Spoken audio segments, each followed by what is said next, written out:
Tenemos, creo que es un franchute, pero me llamó la atención porque esta lancha de desembarco que está en Francia, no sé por qué la quieren restaurar, mejor dicho. Donc là, on revoit les attaches, parce qu'au final, on se rend compte que le moteur, comme il est à l'arrière, bah, ça bascule vachement. Ah, tiene el motor, boludo. Qué locura, boludo. Esto sí que vale un billete, ¿eh? Esto por haber estado en Omaha puede valer... No tiene un precio estimativo. Yo creo que no debe tener un precio estimativo. No, podemos estar hablando de $1 millón. Podemos estar hablando de $1 millón, amigo, tranquilamente, por el valor histórico. Amigos, esto es un lanchón de desembarco. Acá estaba el que conducía, acá pueden ver el volante, y esta compuerta es la que bajaba y todas las tropas desembarcaban en la costa. Y bueno, había también una ametralladora de este lado. Raro que no tenga impacto de bala, ¿eh? Habría que verlo. Ouais, c'était pour caler, ouais. Mais ce qui est marrant, c'est que là, t'as presque plus le fond de coque et ça, tu vois, ça tient encore ce que je te disais tout à l'heure, tu as toute la structure en fait en bois. Il y a des points d'ancrage et... Bah ceux-là, là, les 4. Ouais, et il y a une super structure autour de ça, heureusement. Donc voilà la barge, elle est enfin sur la semi, on va pas vous cacher, hein, c'était un petit peu périlleux. On se demandait si elle allait pas casser en deux presque, hein, vu le fond de coque. En tout cas, c'est prêt à partir, on part hay à un camp, motor et après, on la décharge. de avión, pareciera. Lo difícil que debe ser trasladarlo, amigo. Bon alors j'ai mis la tenue de travail, c'est un petit peu plus pratique quand même à l'intérieur. J'ai tout nettoyé, donc tout ça, là le bois il s'est plutôt bien conservé, mais comme tout le tour... Piensen que el agua de mar corroe todo mucho más rápido. Vous voyez bien ici, c'est totalement déchiqueté. Là celle-ci, j'ai pas pris le temps de la relever, mais voilà. Donc dans l'idée, j'ai réfléchi, je voulais vraiment en fait ouvrir la trappe et vous permettre de pouvoir visualiser quand vous visitez ici. Alors je vais vous montrer, elle est un petit peu tordue, donc je sais pas si je vais y arriver. L'avant au niveau de la proue à droite est vraiment en train de s'affaisser, donc je vais essayer de relever tout ça. Donc je sais pas si je vais pouvoir rattraper ça, vraiment là c'est la vraie question. Ma priorité c'est tout l'extérieur, parce qu'ici les couples en fait c'est ce qui permet de créer la structure du bateau, sont quasi en fait inexistants à certains endroits, ils ont totalement été rongés par l'humidité. Sur la partie arrière, c'est pareil, donc là il manque un petit peu, bah forcément en fait, tout ce qui est contreplaqué de marine, vraiment ça n'a pas survécu, alors que toute la structure, elle, comme par ici, hein, par rapport au fond de coque, ce que je disais tout à l'heure, ça correspond à peu près à ça. Alors vous allez voir au niveau des... Claro, amigo, lo que se trataba de hacer, a ver, porque esto tiene un recubrimiento, obviamente por fuera, toda la parte exterior sí es blindada de acero, y para que no pese tanto adentro, se recubría, se enchapaba en madera. Vas-y, tu descends.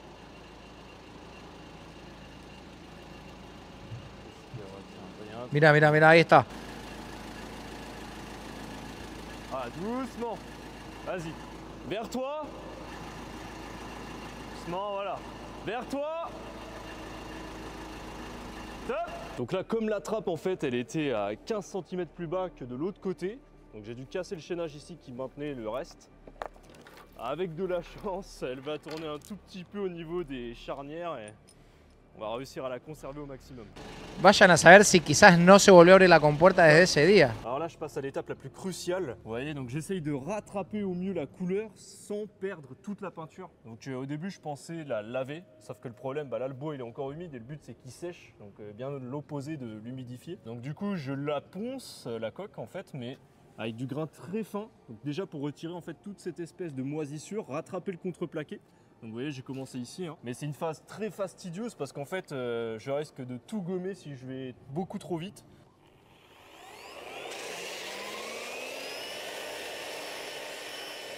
¿Qué era de madera este? Muy pocos tenía que haber de estos, ¿eh? On a restauré une pendant 20 ans. On a des sortes de marquages, j'ai l'impression, qui sont restés. Sin duda, estos son de Primera Guerra de les conserver du o por ahí. Voir, même s'ils sont pas trop, la bala de la MG42 esto lo deja como un colador, amigo. La madera te la deja como un colador. Donc on va finir avec celui-ci. On verra si on peut rattraper ça. Je vais le rentrer vers l'intérieur et je vais faire tout le tour intérieur en global pour retirer toutes les écailles de peinture.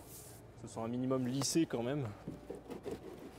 Estos tipos son princesitas hasta para trabajar, ¿eh? O sea, no pueden hacer nada como hombre, ¿eh? Es increíble. On peut appeler ça décapé, j'ai retiré toutes les écailles, voilà, ça retombe encore. Et je vais pas insister plus. C'est déjà plus présentable, je trouve. On va passer à la suite, je vais regarder, je suppose. No, no, es impresentable. Si lijas la madera y por otro lado eso se está resquebrajando, claramente si después lo vas a pintar por encima se va a caer la pintura nueva. Lo que le tenés que poner a eso es removedor, después darle una capa mínima de barniceta y después pintar. Porque la verdad es que no... O sea, lo que le pongas encima se va a caer. Qu'on va faire des marquages, ce sera quand même... Ahora sos albañil, Momo, qué grande. Y yo te diría que los trabajos de madera no los suelen hacer los albañiles. Los suelen hacer carpinteros, ponele. Pero bueno, como vos sos un pelotudo, no opino mejor. Digo al revés, como no soy carpintero, no opino. Pelotudo. Ahora sí. Ahí lo dije bien. bien. C'est la seule fantaisie entre guillemets que je vais me permettre de faire sur cette péniche. Et voilà, c'est parti, on continue. Sí, no. Está un poco confundido el muchacho. Me parece que está un poquito hecho como el orto, pero bueno, como no soy pintor, no opino. Et on se retrouve tout à l'heure pour faire un global justement avec la petite péniche Kobe. ¿El 4 es así y el 8 es así? No, no.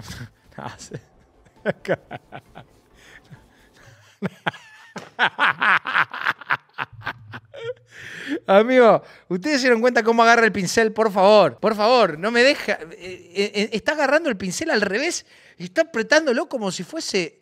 Este muchacho no agarró una herramienta en su puta vida. Está pintando de negro la madera que se usa de soporte aparte. Los franceses, amigos, son de las personas más despreciables que hay.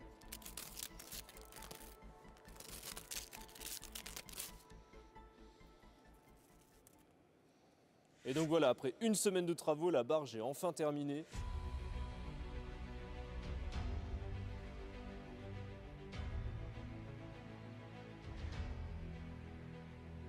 Buena restauración.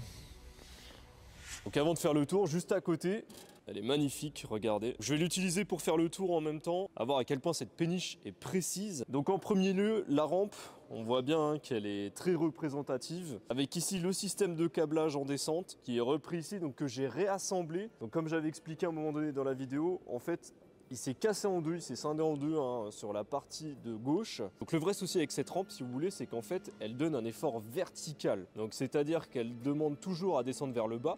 Donc c'est pour ça que sur la partie avant de la barge, c'est la partie on va dire la plus fragile généralement, hein, parce que déjà c'est aussi la partie la plus exposée, parce qu'on a juste le plancher, contrairement à l'arrière avec le compartiment qu'on va voir tout à l'heure. Quand je l'ai descendu, hein, c'était vraiment très minutieux, je voulais éviter de tout casser. Donc concernant le plancher en général, il est assez complet sur les parties là où on peut potentiellement faire monter par exemple une Jeep. Mais alors là, bon, podemos potencialmente poner un Jeep.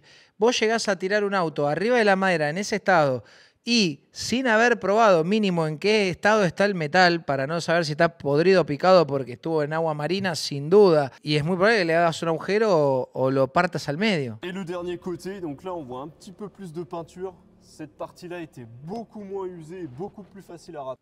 C'est une pièce historique hein, qu'on retrouve aussi beaucoup dans l'imagerie du D-Day. Donc en fait il permettait, et c'est un des derniers au monde, hein, et potentiellement le dernier encore qui est en état d'être regonflé. C'est le genre de protection qu'on retrouvait sur les Liberty Ships avec un système de câblage comme ici.